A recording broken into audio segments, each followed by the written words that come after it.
Bienvenue à cette leçon intitulée « Ne portez pas d'argent ». Nous continuons de regarder à travers Luc chapitre 10 l'appel que Jésus nous a donné. Comme vous le verrez, Jésus est très précis dans l'appel. Il est très précis dans les instructions qu'il a données à ses disciples et qu'il a données à vous et moi. Je sais que le titre de cette vidéo peut vous faire sourire, « Ne portez pas d'argent ». Pourtant, Jésus nous dit quelque chose de très important à ce sujet. Alors commençons par lire un extrait de mon livre. Jésus poursuit Luc 10 avec une déclaration très importante, en particulier pour nous qui vivons dans le monde occidental, où Mammon, l'argent, est le plus grand des dieux. Nous lisons dans Luc 10, 4, « Ne portez ni bourse, ni sac, ni souliers, et ne saluez personne en chemin. » Nous allons maintenant analyser le début du verset. « Ne portez pas de bourse ou ne portez pas d'argent. » Nous l'avons tous déjà entendu, mais peu de gens prennent le temps d'y réfléchir. Qu'est-ce que Jésus veut dire par là ? Pour cela, il faut d'abord comprendre que Jésus ne s'est pas contenté de le dire sans réfléchir. Il l'a dit dans un but très précis, afin que nous écoutions, que nous comprenions et que nous obéissions. Jésus a envoyé ses disciples sans rien. Il les a envoyés sans rien. Pourquoi ? Parce qu'il voulait leur enseigner quelque chose.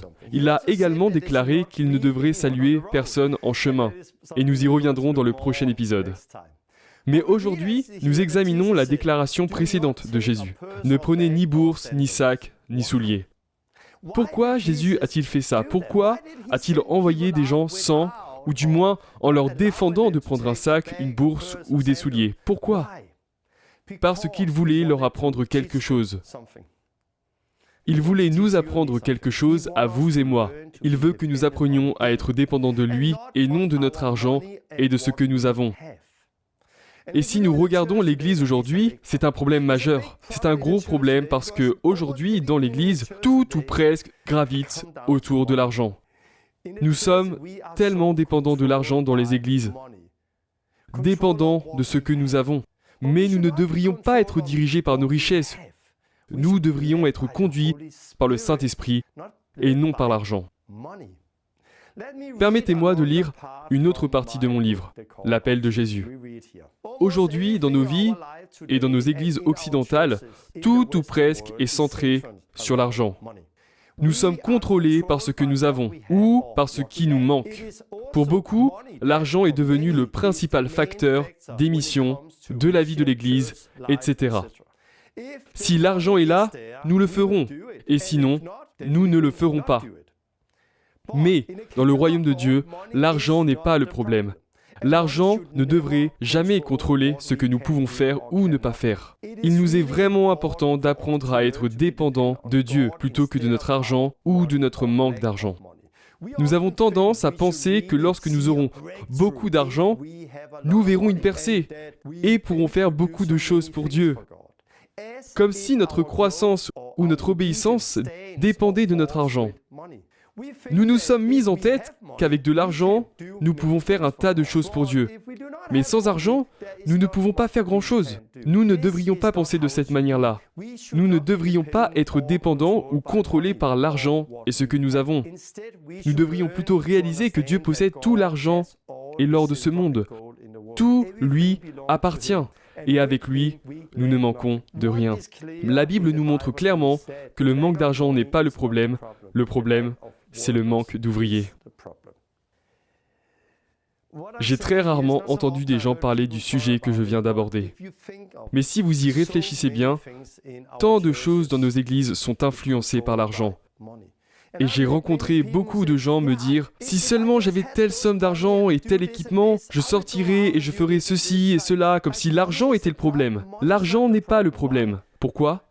Parce que si vous sortez, quand vous servez Dieu, alors il s'occupera de vos besoins. Et j'ai vu cela tellement de fois. Je me souviens du début de mon périple.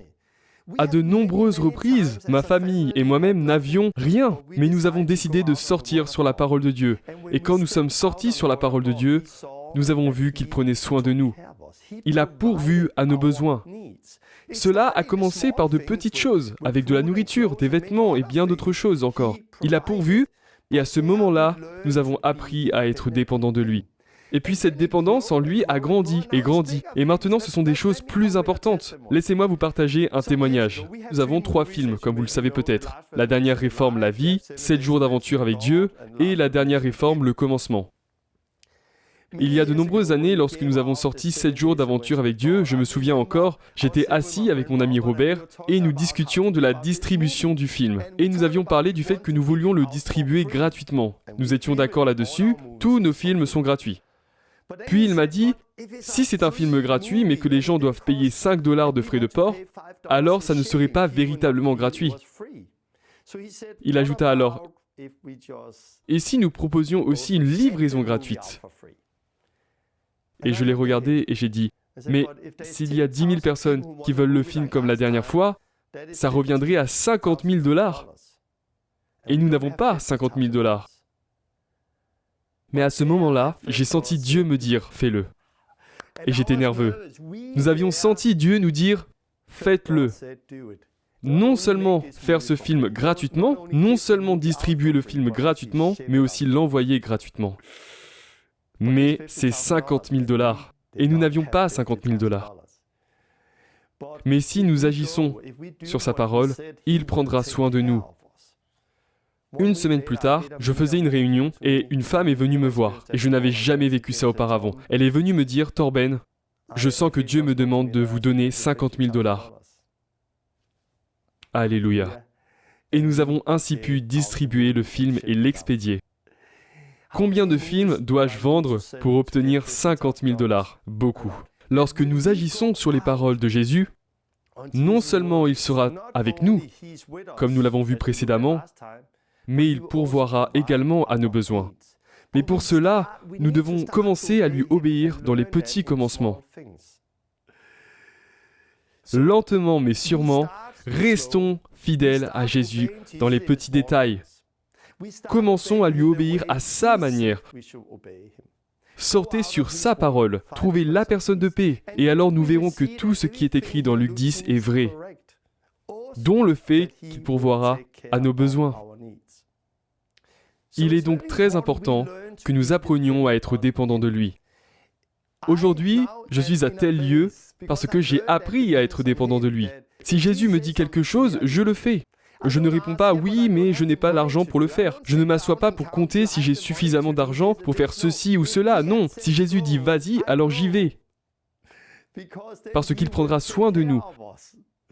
Il en va de même pour vous. Si Jésus vous dit « vas-y », alors allez-y et il prendra soin de vous. Ainsi, lorsque Jésus a envoyé ses disciples dans Luc 10, c'était aussi pour leur faire comprendre cela. La raison pour laquelle Jésus a dit « ne prenez pas cela avec vous » s'explique par le fait qu'il voulait leur apprendre à être dépendants de lui. Et je suis reconnaissant qu'il m'ait enseigné cela quand j'ai commencé cette vie extraordinaire il y a quelques années. Cela ne veut pas dire que je ne peux pas avoir d'argent maintenant et qu'il est toujours mal d'avoir de l'argent sur soi. Car nous lisons aussi ceci plus tard dans Luc 22, versets 35 à 37. Jésus leur dit encore, « Quand je vous ai envoyé sans bourse, sans sac et sans souliers, avez-vous manqué de quelque chose ?» Ils répondirent de rien. Et il leur dit, « Maintenant, au contraire, que celui qui a une bourse la prenne, que celui qui a un sac le prenne également, et que celui qui n'a point d'épée vende son vêtement et achète une épée. » Nous voyons donc ici quelque chose d'intéressant. Lorsque Jésus les envoya sans rien dans Luc chapitre 10, cela ne signifiait pas que le reste de leur vie, ils ne soient pas autorisés à avoir quelque chose avec eux. Non, il les a envoyés cette fois-là pour leur apprendre quelque chose de très important, de ne pas être dépendant de ce que vous avez. Nous avons maintenant plus que ce que nous avions au départ, mais je ne suis pas dépendant de ce que nous avons. Dans l'abondance ou dans la disette, je ne dépends pas de ce que j'ai. Je dépends de lui. Et c'est exactement ce que nous faisons lors de notre école Luc 10. Nous avons une école de formation. Et lorsque nous formons des gens dans notre école Luc 10 et que nous les envoyons en ce qu'on appelle un voyage Luc 10, on aime ces moments-là. Nous les envoyons et très souvent nous les envoyons sans argent, sans endroit pour dormir, sans téléphone, sans carte de crédit, sans rien. Que Dieu vous guide et rendez-vous dans 3 jours. Et nous l'avons fait à de très nombreuses reprises pendant de nombreuses années. Et à chaque fois, c'est extraordinaire. À chaque fois que les étudiants reviennent, « Waouh, je l'ai vu, je l'ai vécu !» Nous n'avions pas d'argent, et alors nous avons prié pour quelqu'un qui a été guéri, et nous avons pu lui partager l'évangile, et tout à coup il a dit « Voulez-vous manger quelque chose ?» Ou bien « Nous avons trouvé de l'argent en chemin », ou alors « Nous n'avions pas d'endroit pour dormir, et puis Dieu a ouvert les portes, et nous avons dormi là, et nous avons dormi là. » J'ai tellement de témoignages de personnes qui sortent guidées par le Saint-Esprit, qui se rendent dans un endroit, ils trouvent quelqu'un qui les invite à entrer dans leur maison, et leur donne à manger et tout ce dont ils ont besoin. Les gens vont à l'hôtel prier pour quelqu'un qui est guéri et le propriétaire de l'hôtel leur dit « Venez et restez avec nous pendant 2 jours ». Nous avons tellement d'exemples impressionnants et ce sont des moments extrêmement forts et puissants de leur voyage Luc 10 qu'ils vont pouvoir garder précieusement lorsqu'ils rentreront chez eux. Cherchez premièrement le royaume et la justice de Dieu et toutes ces choses vous seront données par-dessus. Si nous recherchons le royaume de Dieu et faisons sa volonté, il s'occupera du reste. Ne vous inquiétez pas pour les vêtements, ne vous inquiétez pas pour la nourriture, ne vous inquiétez pas de l'endroit où vous dormirez. Pourquoi ?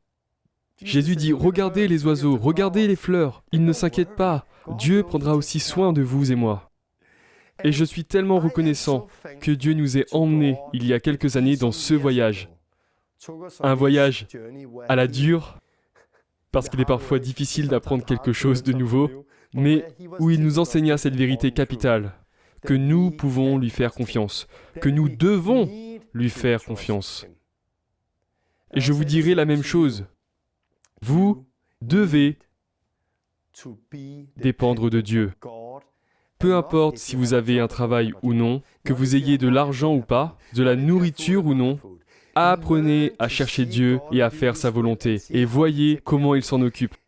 C'est si triste de voir de nombreux chrétiens passer à côté de cette leçon si importante. Et s'ils perdent soudainement leur emploi et se trouvent en situation de crise, leur monde s'écroule. Ils n'ont jamais appris à faire confiance à Dieu. Et c'est d'autant plus vrai pour nous qui vivons aujourd'hui. Nous venons d'entrer dans les derniers temps, d'une manière qu'aucun d'entre nous n'aurait pu imaginer. Le monde ne sera plus jamais le même.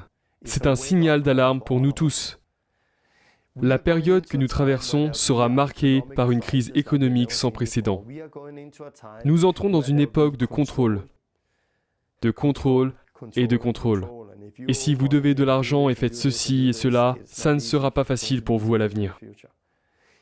Les temps qui viennent se traduiront par la marque d'une bête sur votre main ou sur votre front, et vous ne serez plus en capacité d'acheter ni de vendre sans elle. Nous rentrons dans les temps dont la Bible nous parle, et nous devons apprendre à être dépendants de lui. Comment l'apprendre ? En faisant ce que Jésus a dit. Mais parfois, être envoyé sans rien, sortez et voyez comment Jésus prend soin de vos besoins. Mais jusqu'à présent, nous avons vu que la moisson est prête et que nous devons y croire. Nous devons prier pour l'envoi des ouvriers, puis nous devons sortir comme des agneaux au milieu des loups. Et quand nous sortirons, nous verrons que Jésus est avec nous et prend soin de nous. Et nous verrons aussi à quel point il prend soin de nos besoins. Alors ne vous inquiétez pas de ces choses. Sortez sur la parole de Dieu. Et encore une fois, je vous encourage à vous procurer mon livre, où vous trouverez davantage de témoignages à ce sujet. J'ai hâte de vous retrouver dans le prochain épisode où nous verrons la raison pour laquelle Jésus nous demande de ne saluer personne en chemin. Et c'est tout aussi important. Parce que nous ne sortons pas juste pour sortir. Nous ne sortons pas seulement pour évangéliser. Nous sortons à la recherche d'une personne de paix. Et quand je dis sortez, je ne parle pas seulement de sortir dans la rue. Cela concerne aussi votre école, votre lieu de travail, votre voisinage. Nous ne parlons pas seulement de la rue. Mais nous y reviendrons dans le prochain épisode. À la fin de cette série de vidéos, je vais tout rassembler. Et je vous partagerai différents témoignages concernant les voyages Luc 10, où vous verrez à quel point Jésus est avec nous. Vous entendrez des témoignages sur la manière dont il pourvoit à nos besoins quand nous sortons. Vous entendrez des témoignages sur la manière de trouver une personne de paix, comment demeurer dans leur maison, comment manger et boire ce qu'ils nous servent. Nous rassemblerons tout cela et j'attends cela avec impatience. À la prochaine, que Dieu vous bénisse. Salut.